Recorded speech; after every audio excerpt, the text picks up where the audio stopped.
Today we witness a rare spectacle of engineering miscalculations and raw power. Join us as we capture a slow-moving train, fully loaded with new cars and autoracks, as it meets an unforeseen challenge. In moments, this tranquil journey will transform into a cacophony of metal against metal. Here at the infamous Miller's Bridge, a slight miscalculation means a dramatic unfolding of events. The train slowly moves under the bridge.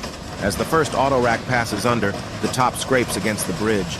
The sound of tearing metal begins softly, then crescendos into a harsh, grating noise. The camera zooms in on the peeling metal.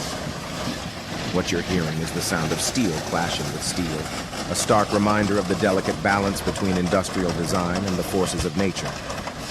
Each autorack, burdened with vehicles, experiences the brute force of this low clearance, transforming this train into an unintended display of destruction. The damage is not just to the train, but extends to its precious cargo. Brand new cars, once pristine, now bear the scars of this journey. As onlookers witness this unusual event, the images and sounds of this day will undoubtedly echo in their memories for years to come. As the last of the autoracks clears the bridge, the train continues on, albeit marked by this encounter. This incident serves as a vivid reminder of the unpredictability of life and the resilience required to move forward.